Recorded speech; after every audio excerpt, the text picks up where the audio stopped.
Okay. Can you all hear us? Are we live? We're on. All right. Cool. It was crazy getting online this morning. Just a little dark there. Let's see if I can improve the light. Can you all see us okay?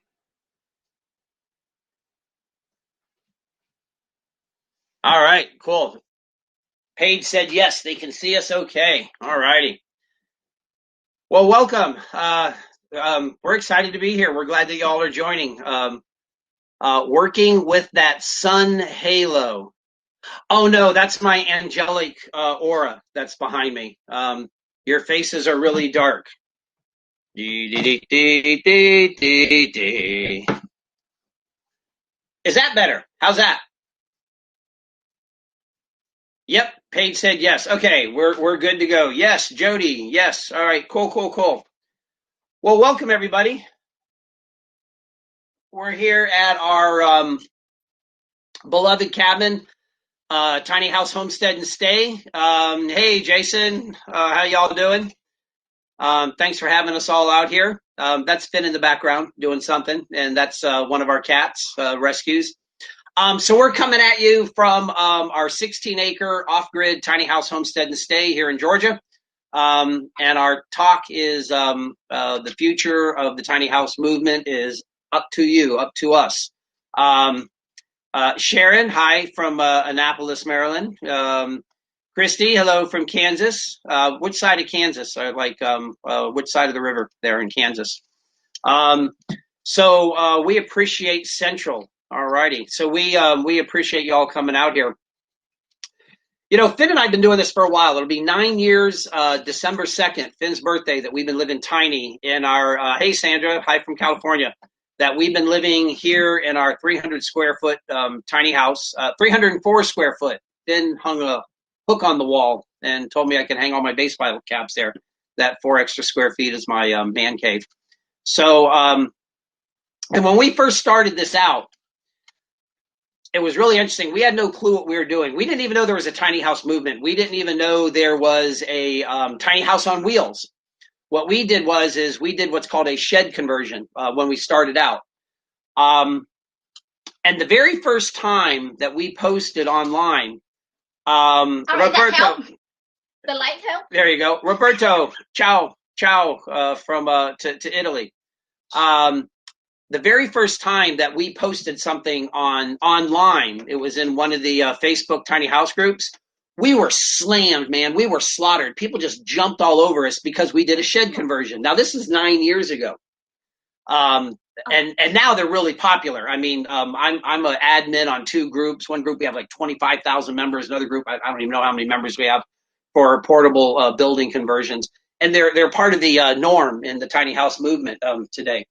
But back then, we got slammed. People were just saying, stupid idea, you can't do that, you're going to get black mold and everything, just people talking, they didn't know what they were talking about. The thing is that if we would have listened to them, and I did initially, I was really intimidated. If we would have listened to those people and followed their advice, we wouldn't be where we're at today. We wouldn't have this magnificent home we live in. We wouldn't be on all this acreage. We wouldn't be doing the big tiny house festivals that we're doing. We wouldn't be doing all the philanthropy and charity work that we're doing. We wouldn't be traveling to HUD in Washington, D.C. and speaking about affordable housing and speaking with state, local, and federal government officials about tiny houses as a legal, being recognized as legal primary residences. We wouldn't be doing all these things if we would have let somebody else influence us. And that's the way it is with the tiny house movement. There are going to be so many people bombarding all of us with so much information. YouTube experts who've never even lifted a hammer, that was the cat doing something, to people who are leaders in the tiny house movement, giving you their input and advice, people who are saying things that are just totally off base, far-fetched. And the thing is it really comes up to us as individuals. Karina, hello from Switzerland. It's up to us as individuals to be the tiny house movement. not to follow others who tell us what the tiny house movement is going to be. We need to be our own experts. And that's what Finn and I have embraced in our 9 years. We have not allowed the criticism and opinions of others to direct and mandate our success in our tiny lifestyle and the success of United Tiny House Association and our efforts. Finn always has had a great philosophy. Her philosophy is make a plan, have a goal, don't overplan it, don't keep on it, but do it. And if it doesn't work, then just make a new plan, set a new goal. And this is what's been our credo without allowing the outside interference of others to, Jody, I'm glad you agree with me on that. Yeah, you're right. Yay. Oh no, you agree with Finn, not me. Your hairdresser, your paper delivery person, your siblings, your partner, your parents, somebody in this crowd is going to say no to your tiny house dream, or no to your tiny house design, or no to what you want to do for your life. And the thing is that as long as you're doing something that is good for you, only you know that, and it doesn't negatively impact anybody else, you don't need to listen to those people. Get them people out of your life.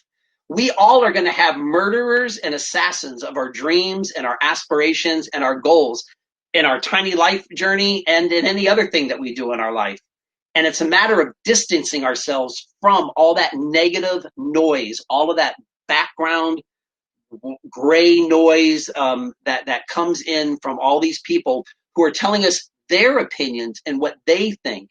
And the reality is it's up to us and what we think. We need to be our own experts. And when I say we, I mean you, me, Finn. We need to be our own experts. We need to gain the knowledge, listen to reliable sources, search out good information, and take our experiences, our lives, and become the experts so that we can share with others how we've succeeded and failed personally, but without being directed. We're not sheep people. I mean, let's face it, it's the tiny house movement. Do you know the funny thing was we have a couple of tiny houses. We've got our tiny firehouse. We got another 16-footer Rocco. We got our yurt. We're doing the school bus conversion. We're building a tiny tree house out here, and we just started a cabin. We're building another little cabin out here. And the thing is that none of this would have been possible if 9 years ago, when I made that one post on a very popular tiny house Facebook group, and people just slammed me when I said, and all I said was, the question was, hey, show us your tiny house. And I posted our little shed conversion and said, we're converting a such and such shed. And at first I was like, oh my, all the negative comments that came out at us.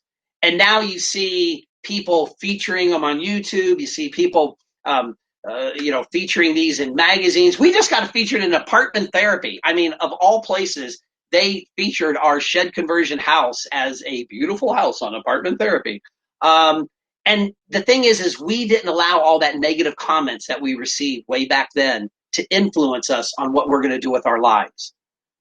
And that is where we need to be with the journey and the future of the tiny house movement. We need to do what we know is best for ourselves. And by us succeeding individually, the movement is going to succeed as a whole. Every single time one of us succeed and go tiny, every single one of us achieves our tiny dreams, every single one of us, when we just make a little advancement, no matter how small it is or how great it is in our tiny journey, the tiny house community on a whole expands and does better. This is why it's up to us. This is why it's so important that we as individuals become experts.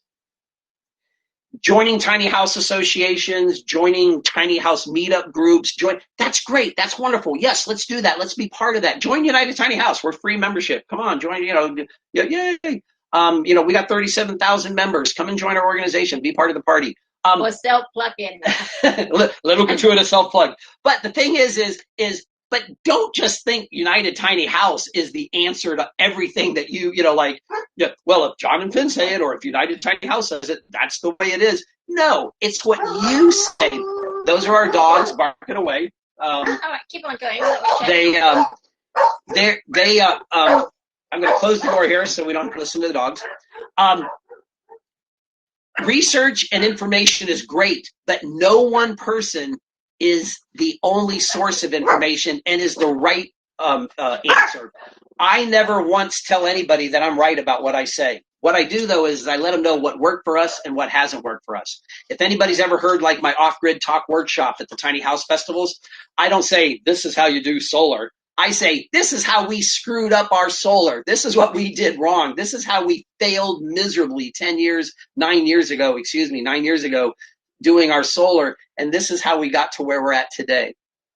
So embrace information from people who have experienced it. Don't listen to the negativity. Yes, Lindsay Wood, you're absolutely right. We all learn for our failures and our successes. You're absolutely correct. And those people who are in leadership positions of the tiny house community, they are not your leader. They're just a source of information. You are your own leader. You do what you say. When you hear somebody at a pulpit saying, this company's bad, this person's bad, this is bad, this is that, the thing is just don't believe that and blindly follow it. Research it yourself and find out, is this good or bad? And will it work or is it negative for you? Make an intelligent, educated decision. I was able to retire at the age of 49. At the age of 49, I haven't worked like a real job since the age of 49. And the main reason wasn't because I was some great expert in the medical laboratory industry. My medical research didn't succeed because I was some genius scientist. The way it worked is I surrounded myself with intelligent, highly educated people who were way smarter than me. And I was able to listen to what they had to say and see how their expertise would benefit my business. And my business was able to grow and become huge and successful. And at the age of 49, I was able to retire, sell it and retire, all because I didn't listen to them people to say, like, this is the way I have to do things. I listened to the people that I hired and brought on board, and the PhDs and the scientists who worked in the lab and stuff. I listened to them for their expertise and how it would accommodate and fulfill what I wanted to accomplish with my business. It's the same thing in our personal lives. It's the same thing. What's this? Susan, I'm sorry. These little voices keep popping up on the side here, the little writing and stuff, and I'm like, I get locked in on them. So I am a firm believer. Knowledge is where success is at.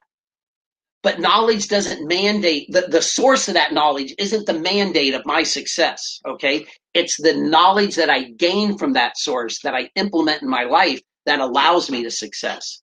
And that allows me to have success. And that's how it's been with Finn and I. We research things. People don't realize this, but at night and around the house here, Finn is constantly researching. She's constantly reading. She's constantly studying. She's constantly improving upon her degree, her bachelor's degree. She's constantly researching things on design.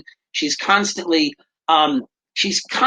educating herself and looking at new sources and stuff. And then Finn decides, and she goes, hey, this is how we're going to build this. The tiny houses and things we have out here, they're Finn's designs. It's not like she just woke up one day and said, hey, I know how to design a tiny house. She's worked hard at looking at all this information to where she has now become an expert at designing tiny houses. Okay, you know what? I'm not an expert. Don't do that. Don't say that. And anybody who knows Finn, Finn is the most humble person in the world. And this is how it needs to be with our tiny journey. Our tiny journey as individuals. Gather all this information. Don't let the source of that information rule over us. Don't put that source of information on some pedestal. Just absorb and take what information is applicable to what our individual goals are. And then we become the future of the tiny house movement.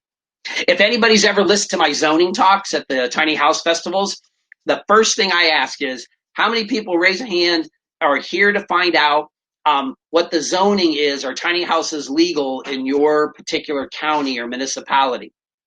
And somebody inevitably will raise their hand, and I look at them and I say, guess what? You're at the wrong talk, because I'm not going to teach you that. I don't know every zoning code for every county, every city, every state, every municipality throughout the United States.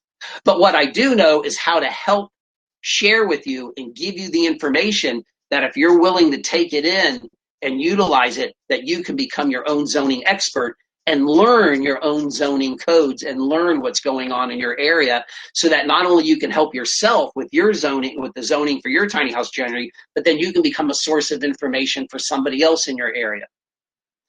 It's the same thing with anything in our life, in our tiny journey, in our personal relationships, with our partners, with our kids, with our family members, with our jobs.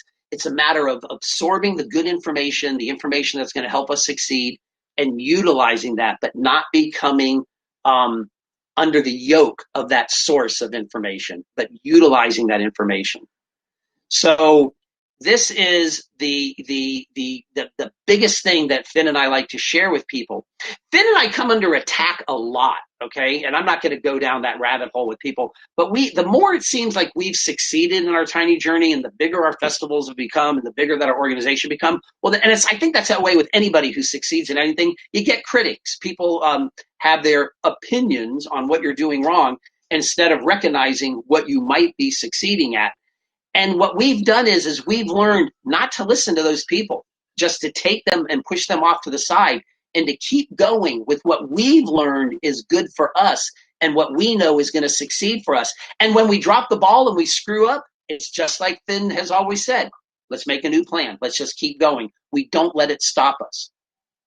So that's the biggest thing that Finn and I just want to share with everybody today. Let me look at the time real quick, make sure how I'm doing here. Hold on. We're doing good. That was the topic for today.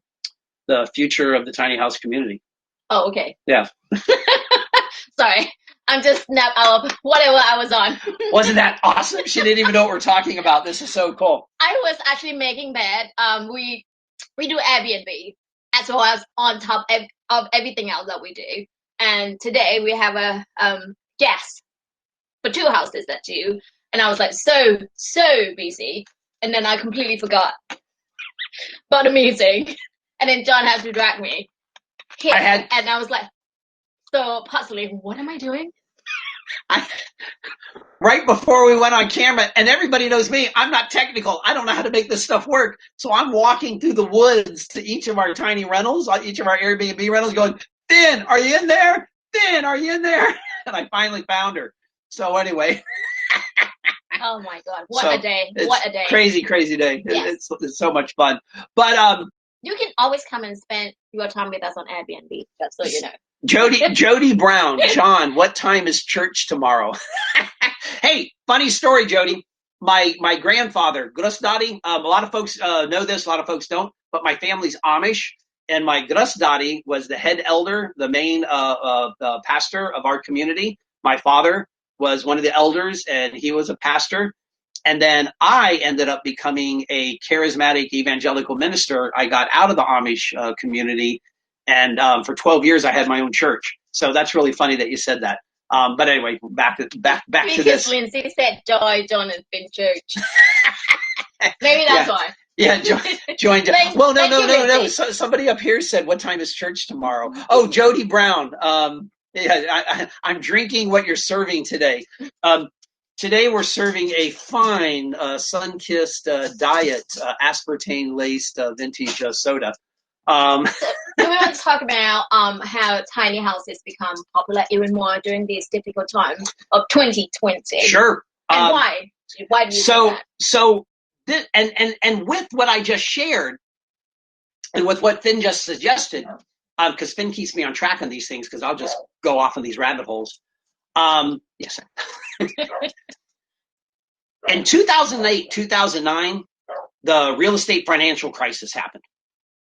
And Finn and I saw by 2010 a huge interest in people looking and reevaluating their lifestyles, their finances, and their living arrangements. This year, with the pandemic and with the financial crises that's been plaguing the world, and with the health concerns and stuff, our weekly email calls have increased exponentially by people interested in going tiny, getting away from cities, going off grid like we are. Um, and what happens is that the future of the tiny house movement is where people recognize that they want something better for themselves than what they have. They don't want to be victims of society. They want, instead of life owning them, they want to own their life.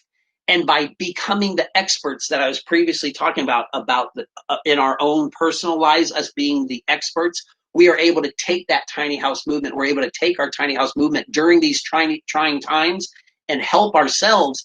And once we're helping ourselves, once we're successful in what we're doing, we're then able to help all these other folks with who want to move with the tiny house movement, especially in these trying times. We deal with a lot of builders with our tiny house festivals. I don't know how many, I mean, at least 100 or so builders, 200 builders. I don't know how many builders we deal with over time and everything of that nature.